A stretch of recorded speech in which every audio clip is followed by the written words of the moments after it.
Hi, and welcome to another exciting episode of The Energy That Surrounds Us. I'm your host, Michael, and tonight we have a very special guest, and I am so privileged to have him on this show. And I would just like to say from my heart to you, thank you for what you do for the community. It is a true blessing, and I am so grateful and appreciative for all you do. And with that being said, I am going to introduce our guest, Brian J Cano. Well, thanks, Mike. Thanks for having me, and thank you for the kind words. I appreciate that. You're welcome, and thank you for coming on. And one question I have that I'm sure you've been asked several times because you've been in this for so long is, what was the moment when you sat down and was like, wow, this is a field I want to be a part of and could do so much for? Well, those are two very different questions. I was always interested in the paranormal or the unknown when I was young. I was born in 74, so growing up in the late 70s and the early 80s, this was the occult. And at the time, you had things like the Satanic Panic. I played D&D. There were things that I did that seemed very normal and obvious to me that society said, don't do that. That leads to other things. And as of yet, the collection of D&D books I have on my shelf hasn't led to me doing anything psychotic. But watching shows like In Search of with Leonard Nimoy and other things of the time and really just immersing myself in the topic, it just always filled me with wonder. And I think that's the key word, wonder, because I entered a very skeptical time of my life around college. I was raised Catholic. I had a crisis of faith. I stopped practicing. I didn't believe in anything. And when you're in college, this is often a side effect because as you learn specific topics, you believe you know everything.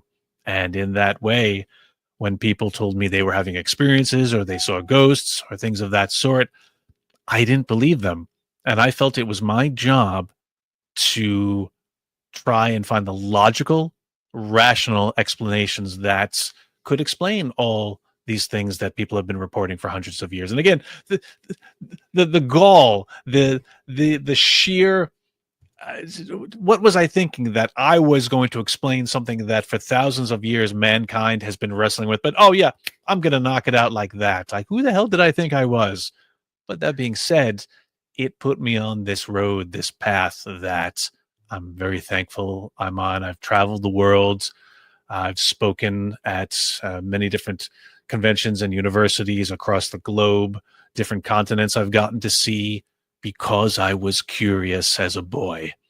And I don't necessarily know if I've added to the community per se, but I know I've always tried to introduce new concepts and tried to get people to think differently, or at the very least, not to limit themselves in what they believe they know, because we know hardly anything.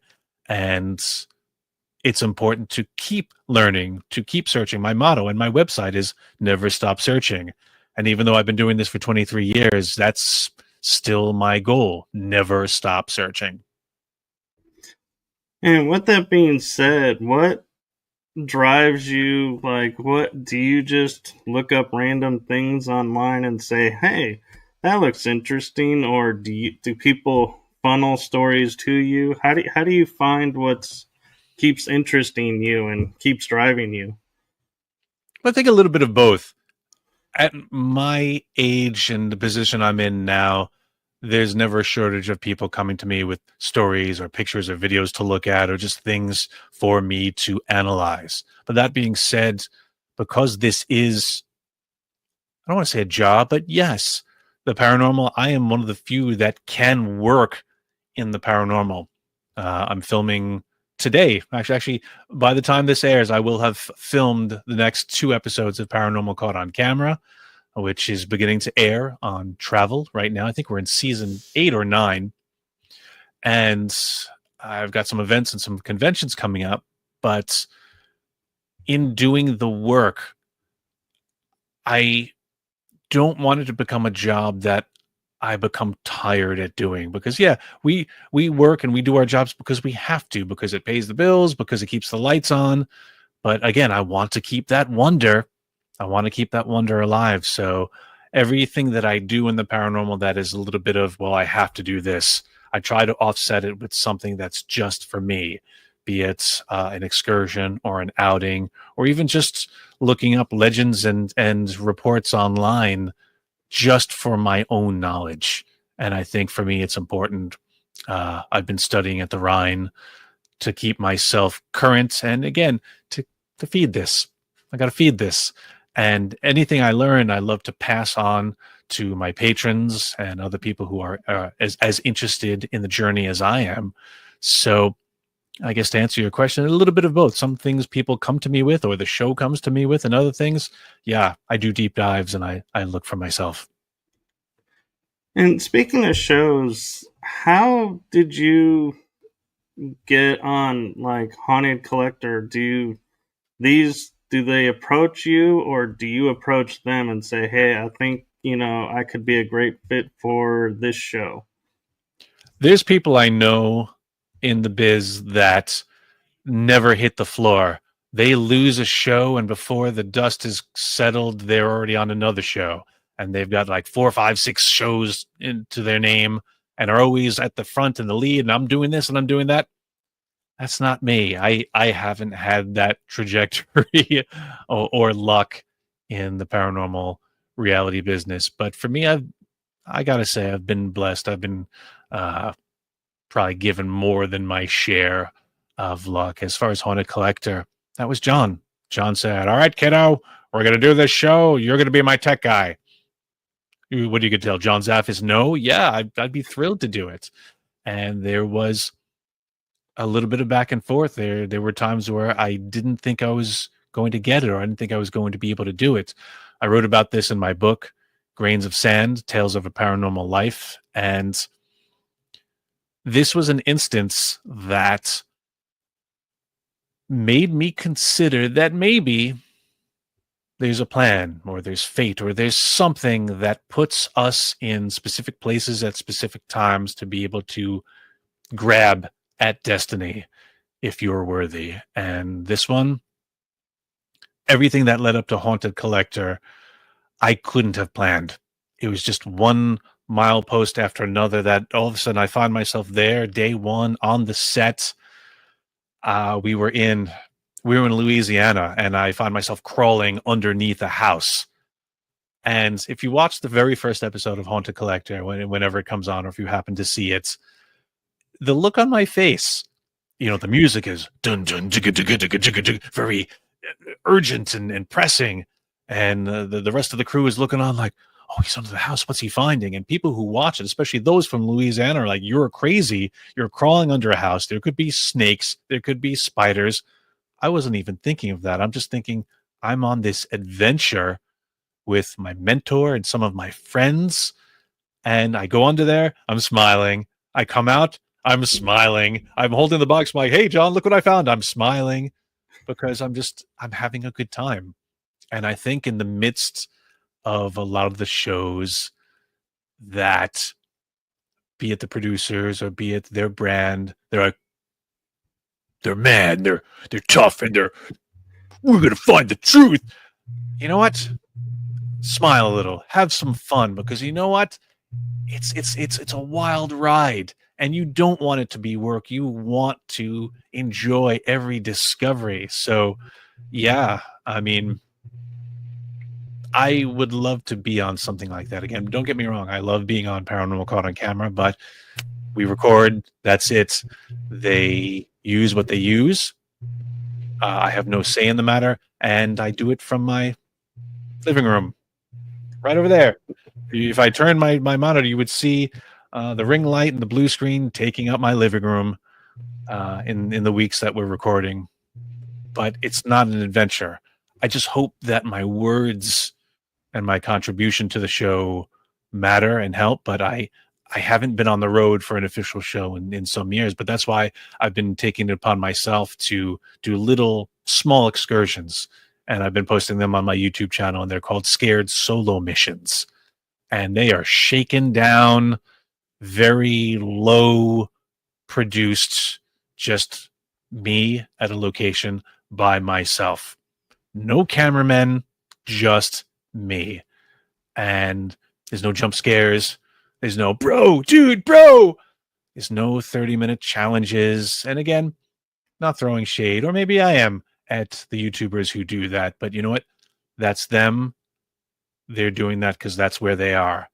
And back in 2007, 2009, when I was part of my group, yeah, maybe that's where we were at the time, and we all have to go through it. But where I am now, yeah, you know what? The paranormal is amazing. It doesn't have to be scary, and it can be calming. And you watch me on those solo missions, and what I want people to take away from them: listen to the questions I ask, listen to the way I interact, look at the things I use or the methods in which I use them, and think about, okay, well, what if you integrated that into your process? Would it get you better results?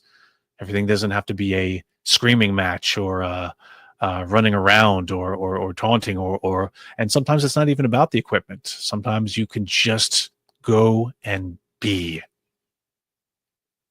I think that's the important thing, is that a lot of people in the field forget about the just be part. They're so focused on, where am I going to get the EVP? Where am I going to get the claims of activity? And we forget everything else that's going on around us. And that's the thing. I've hopefully matured. I don't know. The jury's still out on that one, but I definitely have evolved over the years. As I intimidated when I first started out doing the paranormal officially, I was a skeptic, and I was looking to find the rational explanations. I was looking to disprove many of the claims. But over the years, as I read, researched, got mentored, started a group, even being on Haunted Collector, working with John, everything that I experienced, everything I did is a little bit more to my personal resume. And when I look back, I say, you know what? If Brian in 2002, when I started this, and Brian in 2025 met, we probably wouldn't get along, because I've learned so much since then that you can't go back. You can only go forward. And that's the thing. I can get more skeptical again. Like, there, you can go through phases back and forth. You evolve, you follow the evidence, and it takes you where it will. But as far as the community and being on Paranormal Caught on Camera, I have to review videos from people who've been doing this for 6 months or a year. And they're like, okay, we're here at the location. We're going to do this challenge and this and that. And sometimes I just don't have good things to say, but I have to remind myself, all right, that's where they are in their journey. And even though they're doing it very publicly, they have to go through it. So I, as a reviewer, also went through my phase of, this is stupid. They're wasting time. They're doing it wrong. Today, literally just today, a buddy of mine posted online because he watched Paranormal Caught on Camera on Sunday, and he had a comment about one of the videos that we commented on. Like, this is where entertainment is now. Someone has to comment on us commenting. And he said, oh, I was watching Paranormal Caught on Camera, and someone saw what he said was an orb, and he got freaked out. But he's in a basement, and it's dirty. Of course there's going to be orbs. The orb debate. Like, are we still doing the orb debate? People are going to believe it, and people are not going to believe it. I personally, yeah, it's dust, bugs, moisture, what have you. But I spent my time screaming until I'm blue in the face at the people who are like, it's a spirit.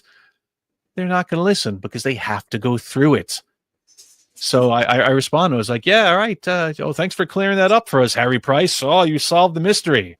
Again, he was maybe where I am, thinking that he can solve the paranormal with a tweet. But I said, you know what? I can't yell at these guys anymore. I just have to be here for them when they get through that phase of their evolution. And yeah, let's just wait for them. Let's not condemn it. Let's not say you're stupid. Just say, yeah, you know what? You believe that now, but think, evolve, grow. We'll be here. And hopefully I'll have evolved a little bit more. So I'll be a little bit further down the road. But here, come with us. Let's do it together. And that's And that. and that brings up an interesting question that I was recently approached with is I'm going to phrase it to you in a two-part question is Okay. When you first started, what was the paranormal to you? What did it mean? And the second part is being where you are today, do you still define it the same way or how has it evolved or changed? Well, the paranormal is the unknown. The paranormal is our label, our umbrella for all the things that we haven't quite figured out yet, that don't have rules and laws and figures and norms. The paranormal community, that's a different conversation altogether. But for me, the paranormal are all those mysteries. Like when I was a child watching In Search Of, I always remember the end credits. You see Amelia Earhart, you see Loch Ness, you see Stonehenge, and I'm thinking, oh, when I get older, I'm gonna go and I'm gonna go to those places. I'm gonna solve those mysteries, or at the very least, I'm gonna immerse myself in the journey. And now that I'm older, yeah, I've been to Loch Ness. Yes, I've been to Stonehenge.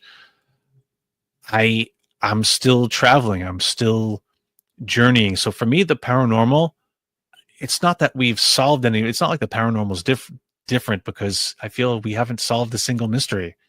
We have more gadgets and more lights now, and I feel personally maybe I'm closer to understanding a bigger thing. As I mentioned earlier, I had a crisis of faith. I never went back to Catholicism, but through the paranormal, I rediscovered wonder, and it sounds kitschy as hell. I hate when people say it, but I feel I'm more spiritual now. I know something exists. There's something greater. Can we understand it?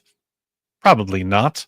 We're limited. We're in these meat suits. We've got these little floppy disk brains, and we're trying to look into and try to understand something greater than ourselves. We're never going to understand all of it until we go back to it, until we return to the source.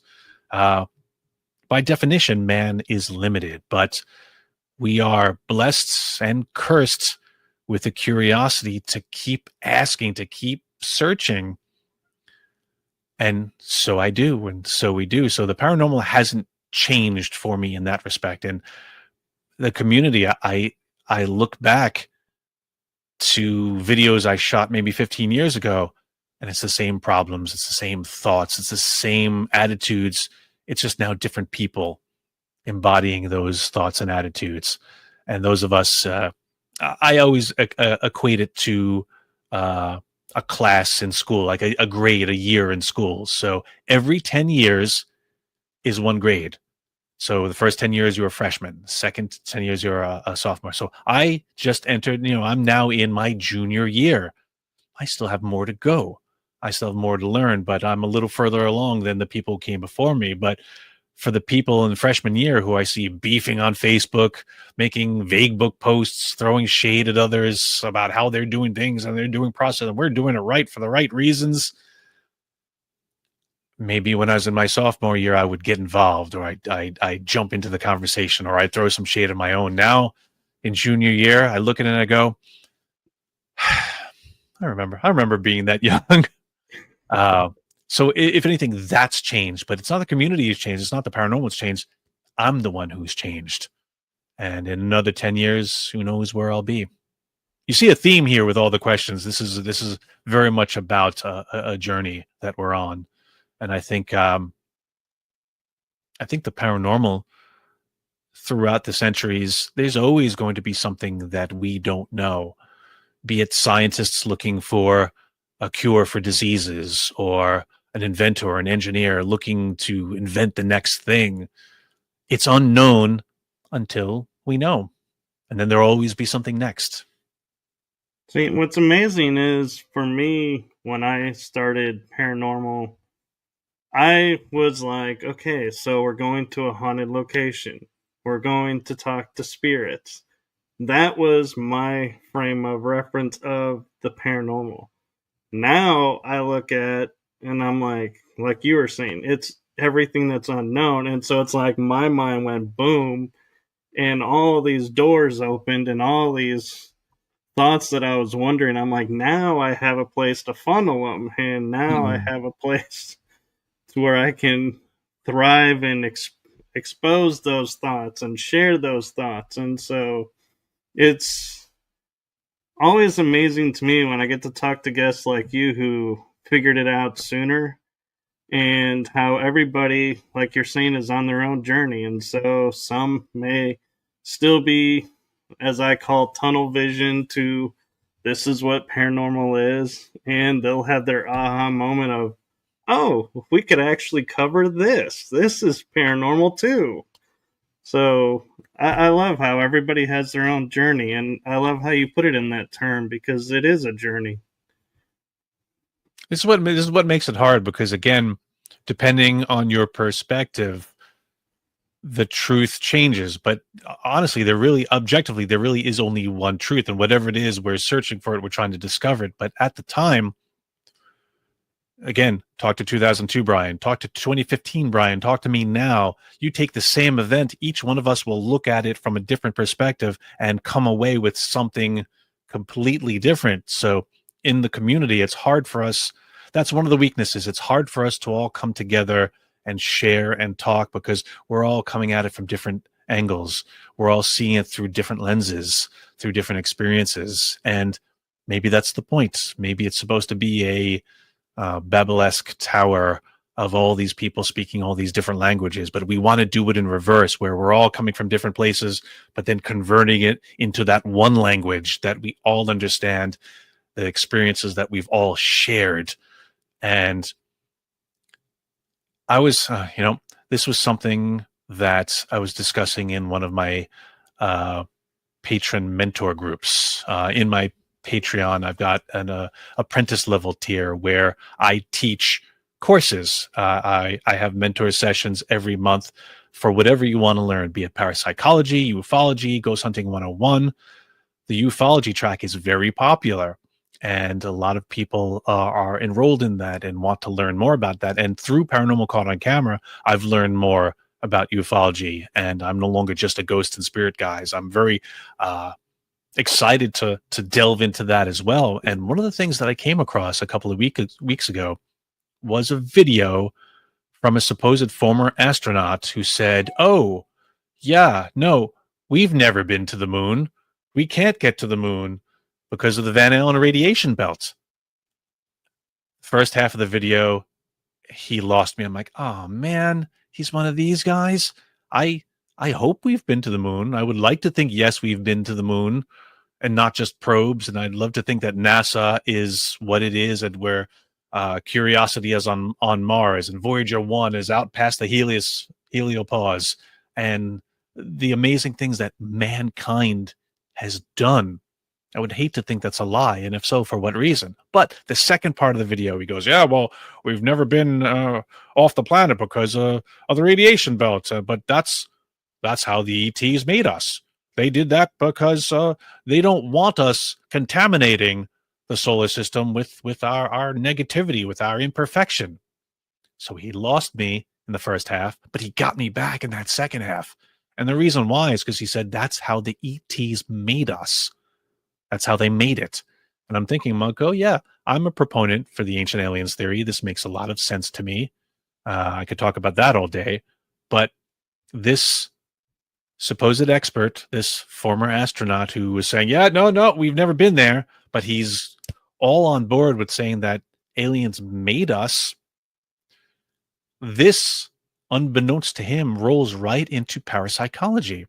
Because again, parapsychology, the study of the mind and abilities of the mind that to this point may have seemed magical in the past, things like ESP, psychokinesis, which leads us to remote viewing, and things of that sort. If we were made by these alien species, and yet we have these mind abilities that have yet to be proven, have yet to be substantiated, and yet there's so many reports and studies done that say, yeah, this is a thing, and this is happening. It's almost like, yes, the aliens made us with an expansion port. It's a level that hasn't been unlocked, and you're always hearing about the Great Awakening. The awakening is coming. There's awake. Oh, we're all going to be awake. Maybe it's not so much that a craft is going to land on the White House lawn. Maybe it's going to be they're ready. Flip the switch on.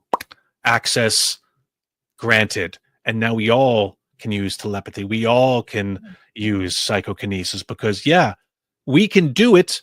Not everybody can. And for those who do demonstrate these abilities, it's almost like, yeah, that's the bit that's leaked out. Those are the people who have really kind of jimmied the lock and experienced it. And that's why it seems so unusual. Not only a few people can do it, but maybe we were all built to do that straight out of the factory. Maybe that's what comes in the machine.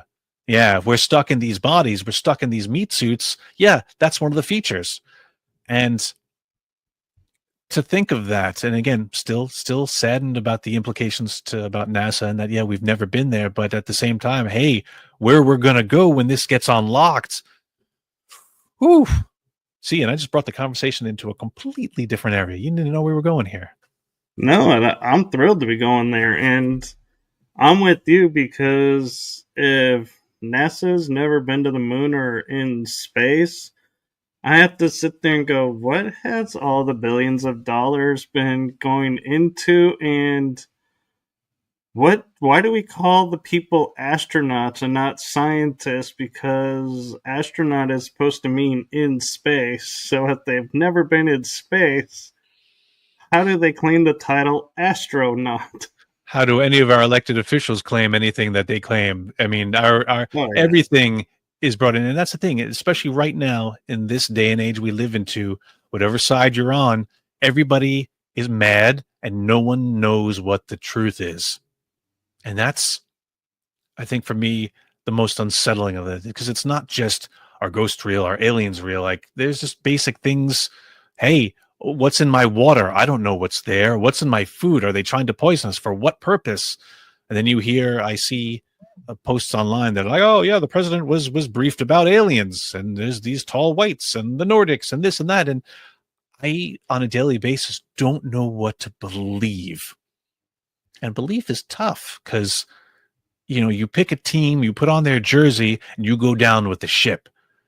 But as you mentioned, a scientist is a thinker. A true scientist is a dreamer because they try to get to what isn't until it is. They try to prove something. They try to invent something. They try to make something. The fact that we're talking right now on this computer, on this device, through wires, through wireless, through Wi-Fi, didn't always exist. It would seem like magic to our ancestors, but it's Tuesday night here where we are, and it's no sweat. Yeah, hey, you're going to do another one of these next week. I'm going to do another one of them maybe in 2 days. It's nothing to us, but a scientist, so where someone had to make this from nothing, and the beauty of science and critical thinking is that, yes, the sky is blue until I find information that contradicts it. I don't have to believe it. If I follow the data, I know, all right, I have to change with that. And it's not about flip-flopping on your beliefs. It's, oh, I'm following the evidence. I'm following it where it's taking me. Whereas you have a belief, and this was summarized beautifully and accurately in Kevin Smith's Dogma.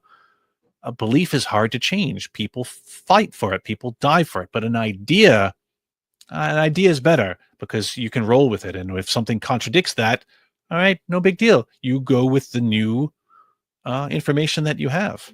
You don't have to wear a jersey. You don't have to pick a side and go down on that hill. You could say, all right, yeah, you know what? I believed this yesterday, but today I got new information. I've learned more. I now think this. And in the paranormal, I think that is sorely needed. I agree because too many people hang their hats on. We have to have the evidence to back up everything and to prove, everything that's there. And if someone doesn't have evidence, they're like, well, then your experience isn't real. It's like, and that challenges me and like eats at my core when I hear people say that, because I'm like, how do you know their experience wasn't real? Were you there? No. So what gives you the right to say your experience is wrong because you don't have a picture or you don't have a film of it? And I'm sure you've had a lot of experiences where the cameras are off and all the activity that you're wanting to capture happens, and you're like, oh, it's not on camera. It happened, but no one's going to believe it happened because I didn't catch it on film. And that's where I think, as well as that's the problem with the paranormal community, is everybody wants everything captured in specific evidence in specific ways. And we've lost, to quote you, the wonder of the experience. Well, that's both true and also at the same time not true, because while everyone would love to capture something, be it on video, audio, or otherwise, then what? Does it become proof? It really doesn't, because you can show me a photo, you could show me a video, you could have me listen to a piece of audio, but like you said, I wasn't there. So I have to trust you. Well, A, I have to trust you. B, I have to believe you. And that's a choice. I choose to believe you or I choose not to. And how many people come to me every week, month, year with a picture of something blurry on their camera, and they're like, oh, it's an angel, or it was my father, or whatever it was. I wasn't there, so I don't know. I can comment, I can guess, but at the same time, if it doesn't align with what they're hoping I'll say, many people don't come to you for actual clarification. They just come for reinforcement of their preconceived notion or bias. They want you to agree with them. Not everyone, but they most want you to just confirm that what I thought is what is there. So if they say, look, here's a picture of an angel, and it looks like a smudge on the lens, and I say, I think it's a smudge on the lens, they'll just kind of, not say much, and then they'll go to the next person and say, look, an angel, until they find someone who are going to confirm what they believe. So this search for evidence, and this is why I call it a community. Many people call it the field. It's not a field. Scientists are in a field. People like us, we're in a community. So yeah, we got a lot of people who really aren't qualified to say X, Y, or Z, and I'm barely qualified to say X, Y, or Z, but I think experience matters. Experience brings wisdom. Wisdom counts. And that being said, we can still be wrong. So it's kind of a circular thing. It's a rock, paper, scissors of something will always contradict and counteract the other. I could be the smartest person in the world, but if I wasn't there, how can I tell you what did or didn't happen to you in that moment? I can't. I could advise as best as possible. And I think that's important. And a lot of people do, especially when people contact me about cases in the home and like, oh, we need a group to come down here. We need an investigation. And I say, well, tell me what's going on. What's happening? And they give me the information. And I'm like, well, you can solve this yourself tonight, or this is something you can do on your own. You don't have to have a group come in to investigate. But most people, that's all they know, because that's what they see on TV. That's how things get solved. Group comes over, captures a couple of EVPs and a picture, shows it to the owner. Oh my God, wow, all solved. On to the next. No, I tell people, this is your home. You take domain of your house. You set down ground rules. If there's an intelligent spirit there, yeah, maybe you can have this negotiation. If it's residual, you're not going to talk to it anyway. It's just going to continue to happen. So you either have to find a way to deal with it, accept it, maybe change something so that it's less prevalent. But I try to put the power in the people that are experiencing it. But if they write to me like, there's a demon in my house, I say, how'd you come by this conclusion? Did it show you its demon union card? Oh, local 666, here's my ID, I'm a demon. No, they watch TV and they get scared, so they think any noise, any settling of the house or a creak or maybe a mouse under the floor, oh, it's a demon. That too I don't need to deal with, but I wasn't there. I can only offer my expertise from afar. But there are some people out there who do need help, and yeah, maybe do need investigation or something greater or something deeper. And it's becoming increasingly harder to identify who really needs help and who just maybe watched a couple of more movies than they should have.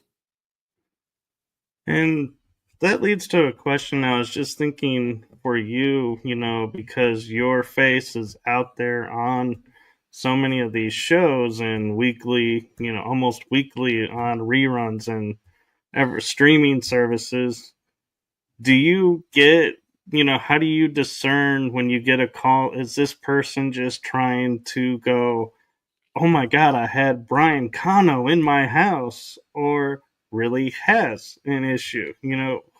What kind of goes through your mind of, discerning what, like you're saying, what is needing real attention and who is just trying to get someone famous in their house so they can have some sort of bragging rights or something, or feel better because of that? I understand. Well, first of all, they wouldn't get Brian Cano in their house to begin with, because again, like I said, if they contact me, email me, meet me at an event, and they show me something, again, I'm going to put the onus on them to, this is your problem. You can handle this. If they come back and they say, yeah, I tried what you told me and I can't handle this, or this is more, it does, like I said, it doesn't always necessarily need an investigation. I'll give them other methods, other things to try based on the information they give me. And if it continues to escalate, then yeah, maybe I'll contact a local group in their area and say, hey, reach out to these guys. I trust them. I can vouch for them. They'll be pretty good. Maybe they'll be able to help you. But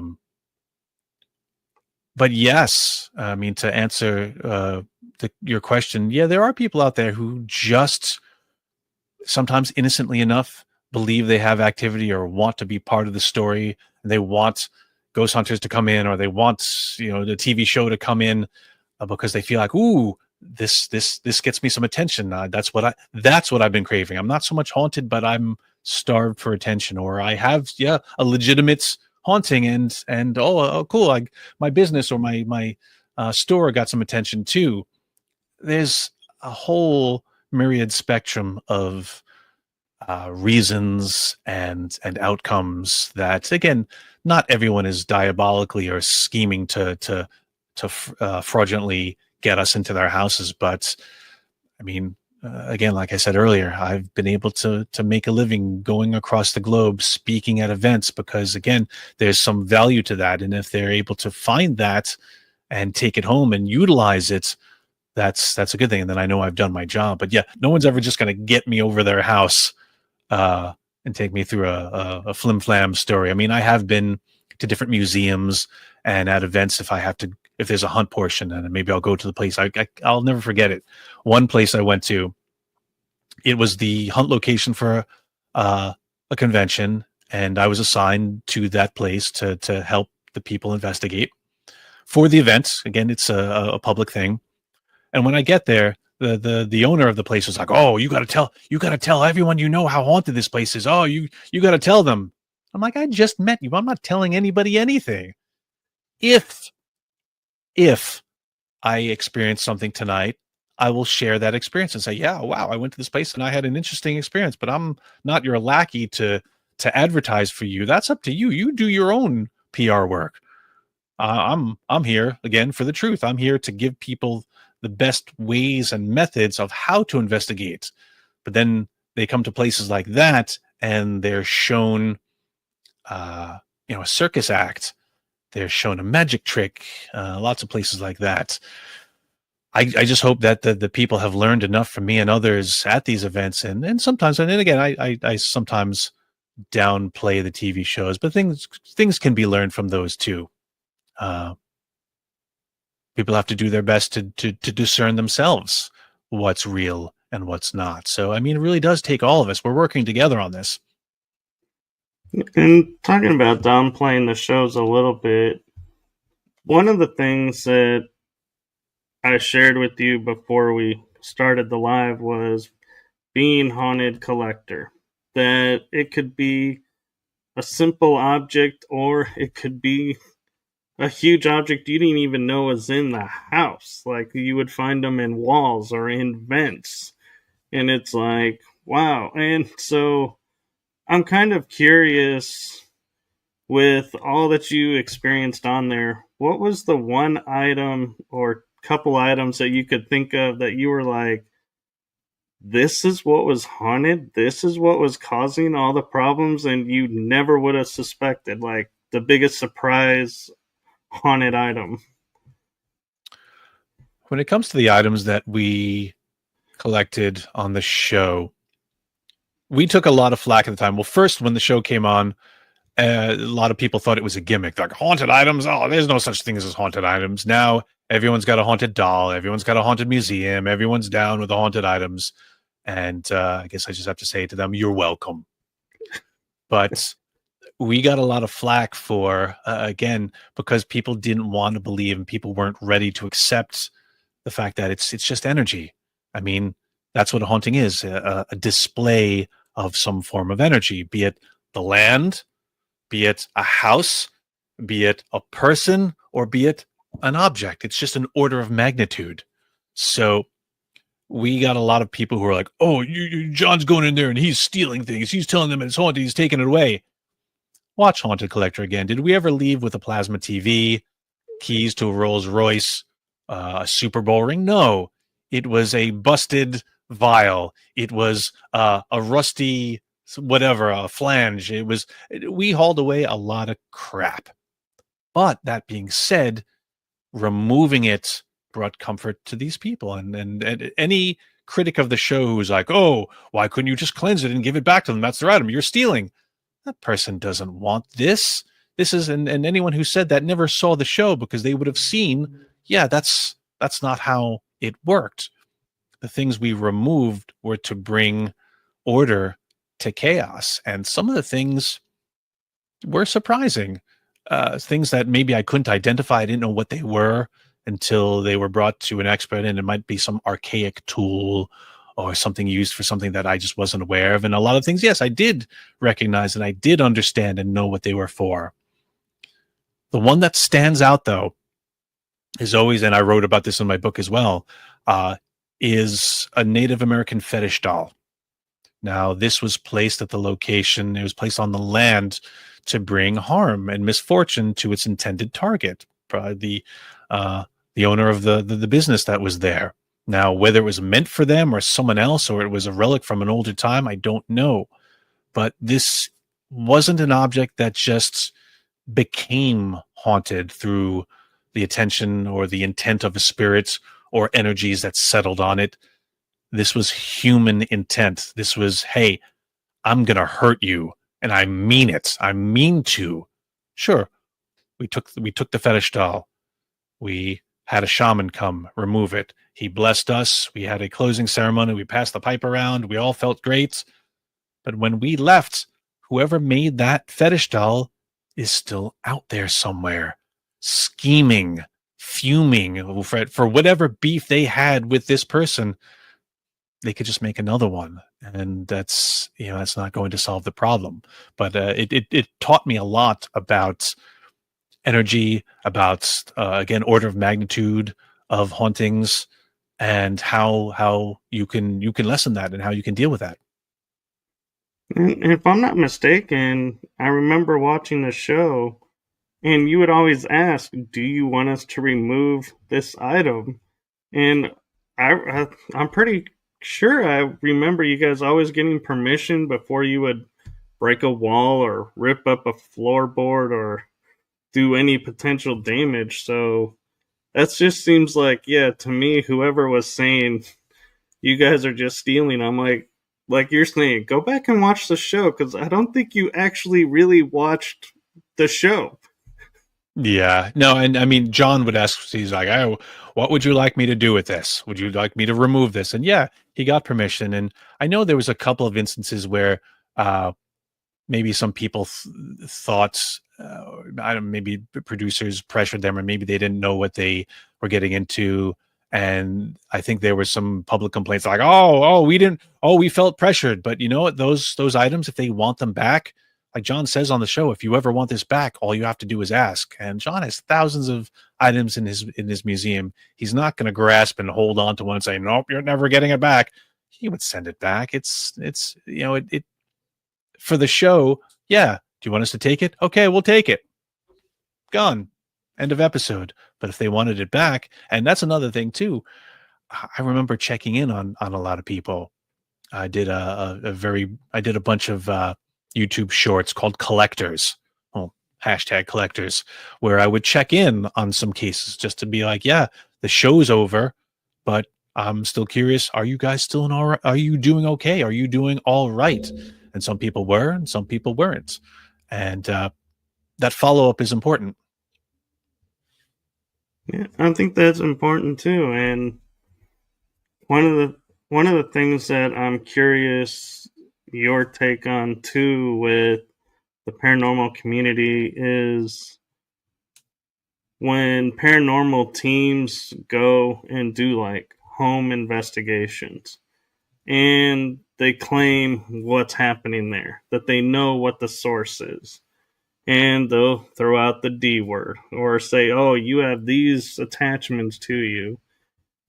And then they just leave. And to me, I'm like, you can't just throw that out there and, expect everyone's going to be okay thinking, oh, I got all these attachments now, or a demon walking around my house. Thanks for letting me know. Have a great day. And yeah, it's like, where and how did it start to where paranormal investigators thought that they know what is going on and feel okay to throw this out there and then walk away? I'm like, I know you don't have that answer, but it's just something that I just think I like to bring awareness to, is we need to, as a community, think about what we're saying and doing while on these investigations. Well, it's very much a monkey see, monkey do effect. They watch the TV shows, they emulate it. They don't always understand why they're doing it. And on the TV shows, yeah, they're always crying demons. So of course that's what they're going to emulate. And not that they all do it maliciously. They feel like, oh, if I can help people, oh yeah, you've got a demon here. Oh, there's a lot of good, kind-hearted people out there that genuinely just want to help. And if slapping on a black shirt with a logo and going with 5 of your friends and waving some gadgets around, if you feel you're helping, I can't necessarily argue against that. But I know a lot of those groups do more harm than good because, again, they're not trained. None of us were given a roadmap or certification to do it. I am where I am at today, 23 years later, with 0 letters after my name because there is no such certification. But back in the day, Flamel College, Stratford Institute, Rhine Research Center. Yeah, none of these places can make me official, but I make sure that I keep educated. I keep looking for more information, ways to do it better, so that if someone does call on me, again, and I'm going to give them this disclaimer, yes, none of this, it's almost like you see those drug commercials on TV and they're like, oh, it may cause X, Y, and Z, and this is not meant to, you consult your doctor, blah, blah, blah, blah, blah. I feel like that's what a lot of people are. A lot of people are just these drugs, and they're like, hey, I hope it works, but oops, oh, now you've got diarrhea. Oh, you got erectile dysfunction. Oh man, we didn't want that to happen, but this is what happened. And this is a partnership. The people who called them in because they watch the TV shows and think they need a black shirt group to come in, they're partially to blame also. So again, I really think people need to learn to take domain of their houses, handle as much as they can by themselves. And when it comes to calling other people in, like there have been attempts over the years to try to vet or certify or pretty much say, yes, this group is good, this group is still too new. There's no rating system. There's no Rotten Tomatoes for paranormal groups. It is more caveat emptor, let the buyer beware. I don't have an answer to this, and again, I'm of the age where I've stopped trying to come up with answers, because again, they're not going to listen. They're not going to comply. There's always going to be someone who's like, you can't tell me I can't do this, or I'm ordained by this church, so I can discern and I can dispatch demons. You know what? Fine, you do you. We live in a varied society that there's room for everyone. There's many ways to do it right. There's definitely wrong ways. I try to steer people away from the wrong ways. But yeah, there are multiple right ways. I think I tangented on that one, but it still comes back to perspective. I've only ever had one demonic encounter in my career, and you know what? I'm happy to leave it at one. Yeah, and I don't know why people are like going, yeah, let's go to this site and let's see what demon we're gonna meet. And I'm like, why do you want to meet one? It's like, to me, I'm like, that's the second I go, I hope to God I'd never cross paths with this team, because I'm with you. One day that happens, I don't think I say that. So happy. I say the same thing. I said, look, I've only ever had one demonic encounter. I'm fine to leave it at one. I hope that never happens to me again. They're like, oh, I wish that happened to me. I'm like, no, you don't. We got off light.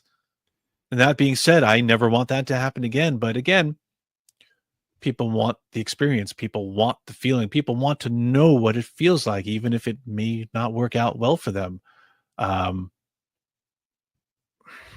It's the thrill. They're writing their own story, and there's going to be ups and there's going to be downs. But I always say, if you're standing on a street corner, you see somebody cross the street and get hit by a Mack truck and break all their bones, do you go, oh, I wish that happened to me? No, you do not. No, and that raises the age-old wisdom that I think we've kind of forgotten, is careful what you wish for. Absolutely.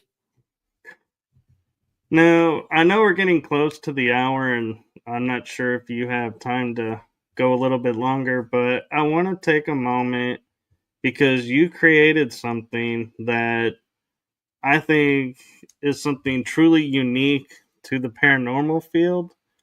And I would like to give you space to talk about it, and that is your card game. The Three Pillars. Yes, I'm a fan of games. I love playing games, and I love the paranormal, so I figured let me combine two of my interests. Three Pillars paranormal card game is a light-hearted jab at the community, and that's Paranormal Division has never been this much fun. And the object of the game is to be the player that scores the most points in evidence after exploring 3 haunted locations. And everything in the game is based on real people, real places. So all the location cards are places you've heard of, like Lizzie Borden House, the Shanley Hotel, Ohio State Reformatory, Eastern State Reformatory. The investigators are based on me and my group of Scared at the time, because we gave permission to use our likeness in our game. We were trying to avoid any lawsuits. But the game, it's had 5 expansions, some ones that accentuated the games, and some that were one-off standalone sets, like a night at the Lizzie Borden House, a night at the Grand Midway Hotel. And each one of them introduces different cards and concepts to the game, where I snuck some learning into each one. So the game is very meta. If you play a card combo or do something in the game, there's a reason for it based on real research and work out in the field. And most likely, maybe you won't pick up on it immediately, but it'll sink in there. And I love playing card combos. Like, all right, I might play myself at a location, and a card comes out. I'm the tech specialist on a paranormal TV show. I'm like, yes, that's exactly what happened in real life. That happened here at this location. And on the investigations in the game, while you're trying to collect evidence to solve your cases, you're trying to stop your opponent with things like battery drain, broken equipment, possession, and they can't continue until they fix it. And they're trying to do the same to you. So there's a back and forth, a push and pull. It's the mechanic is called Take That, and it's a lot of fun. Very cool. And you also have made several mentions to your book. So where can people find this book, and what drove you to create the book? I wanted to write a book. I've always wanted to write a book. I went to college for English with the purpose of becoming a writer, and that didn't happen. Life stepped in the way and said, hey, you've got bills to pay, so you can't sit at home and write. You got to get out there and work and produce. But I've always wanted to write, and I kind of have this checklist. I want to do it all. I've been on the big screen. I've been on the little screen. I've been on stage. I've done audiobooks. I've spoken at conventions. I've like check. But what I went to school for, to write a book, I just never got around to it. And I put so many roadblocks in the way because I figured, like, well, what am I going to write about? Who am I? Who am I to write a book on process? Or there's plenty of books of local haunts, and I don't want to do that. So what am I going to write? One day, my manager said, well, Brian, you've got a lot of stories. Just tell your stories. All right. Yes. Okay. All right. Well, there was a time at the Grand Midway Hotel. I just got a thing of Post-its. I said, all right, Grand Midway Hotel story. Oh, the Lizzie Borden story. Oh, there was a time of our first adventure. And just, I had all these Post-its with all these adventures I'd been on, and each one was a chapter. And the book is called Grains of Sand because each experience was like a grain of sand. I was looking for it to prove something, to solidify something. But by itself, a grain of sand seems inconsequential. You're not going to change your life because of grain. So I would drop it at my feet. And over the years, like I said, reading, researching, getting mentored, all these experiences I'm having are like lots of grains of sand, and none of them are doing it for me. Until one day, I looked down and I was standing on a beach made of all those grains of sand. And I had to consider what that meant. So it took me from a place of skepticism to being a skeptical believer. I know there's something out there. There is a phenomena. There's something greater than us. But it's the people who report it that I'm skeptical of. And that for me was the quantum leap that kind of brought me to where I am today. And the book, Grains of Sand, Tales of a Paranormal Life, are all the benchmarks along the way of something that I was supposed to learn that I didn't in the moment. But upon reflection, I said, there it is. That was the takeaway. I guess better late than never. But you can get that on Amazon, and I'll probably get 12 cents from it. Or you can order it from sunburybooks.com. Or if you see me, best place is to see me at an event, and I can sign it for you and hand it to you. But yeah, Amazon. And if you get it from Amazon, please leave a review. It helps people find the book. Very cool. And real quick, you mentioned, places that events you're going to be at. Do you have any upcoming that you want to promote real quick? I do have several events. Any of my events, if you go to my website, neverstopsearching.com, and click the events tab, you'll see my schedule for the rest of the year. But one that I'm very excited about, I'm finally going to be doing an event at Lilydale Assembly in Lilydale, New York. And it's going to be me, Dustin Parry, and John Zaffis for a 3-day, I guess, mega event for us. One day we're going to be performing our Pathways performance. We're going to be doing lectures. We're going to be having Q&As. We're going to be having investigations. It's a whole 3-day event, but you can get it a la carte. So if you go onto my website, to the events tab, all the information is there. You just click on whatever you want to see, and it'll take you to the information and ticketing page. That sounds exciting. That's happening in August, so it's coming up. So get your tickets. Oh, also, speaking of coming up and getting your tickets, I'm going to be going on a tour of Ireland in October with Mysterious Adventures Tours. I'm leading a tour to Ireland, and in addition to some other amazing spots, we're going to be spending Halloween investigating Lep Castle. And Ireland, that's where Halloween began. Samhain. We're going to be spending the night at the place where it all began. So I'm very excited for that. That you can also find on my website and events page. There's only a couple of spaces available. That's going to be happening in October. So if you want to go to Ireland in spooky season with me and some cool people, sign up. Don't miss it.